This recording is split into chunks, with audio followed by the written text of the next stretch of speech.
Evertale is a gacha RPG like the millions that flooded the App Store before the Genshin invasion.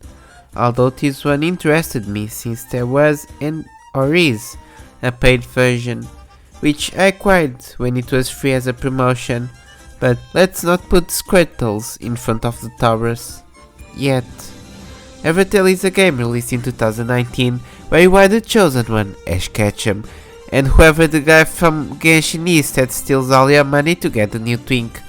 To be specific, you start the game as we accept those things nobody reads because the average gamer can't read. Wait, what?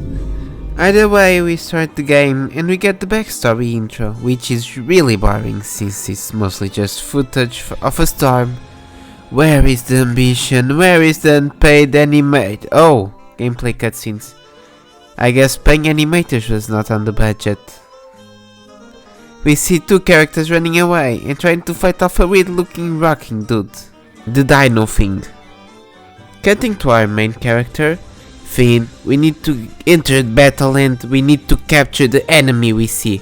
This Digimon looking guy. Don't let Pokemon Company see this game. We add the creator to our team and we move on to our objective. Meeting up with the kids, we join forces and defeat the evil Living Rock as we get a second tutorial about how turns work, them being based on the random TU values that define where the characters will attack, but removing the TU values from all of them obviously.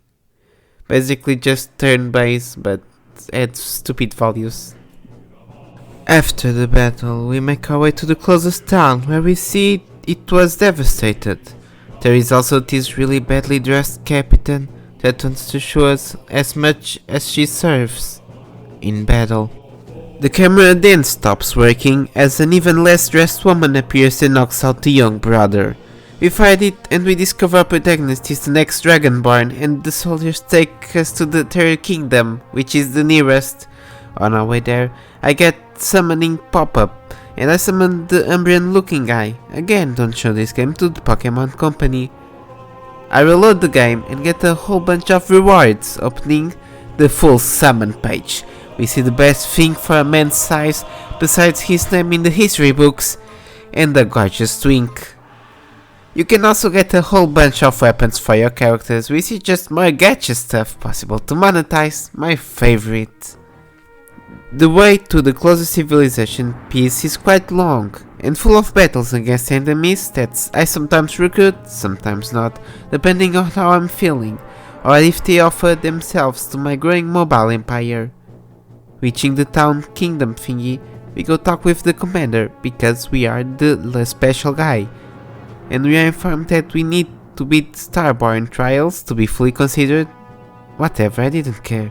I was taking notice of the bitch that is the daughter of the commander, thinking that she is someone's fetish. We finish talking and move on to the trial catacombs after some trivial walking around. I finished the trial in 20 minutes since, as good as I am in games, I couldn't skip the generic fantasy dialogue that permeates this game. In the end we finish at a cliff because symbolism. And we finish this part of the game with a pop-up, summon barely dressed woman for our enjoyment, like any decent gacha game should. The game is quite simple and really funny since, yeah, it feels like an old school gacha game, but out of budget. Outside of the character art, of course, we must get the Gunnar Whales somehow. Way more in line with Fate Go or Ike Knights in terms of effort, and less like the already mentioned budget Breath of the Wild. The art is good, insert 15 asterisks in front of this statement. The gameplay is RPG Maker, just like the overworld graphics. The story is generic characters, 5 fantasy stereotypes and a bitch. What do I think of this game? You cannot make an ultra duper super cool kingdom and become God Emperor, but you can summon a harem in levels of the most generic isekai anime ever seen. 6 out of 10 with an asterisk because I shall put these women's great PNGs on my wall so they can see me when me and bro get a bit too close. The gameplay is mid, the graphics are RPG Maker, The music exists, sounds exist. This is a competent game made to make money of horny young adults and distant players and 50-year-olds.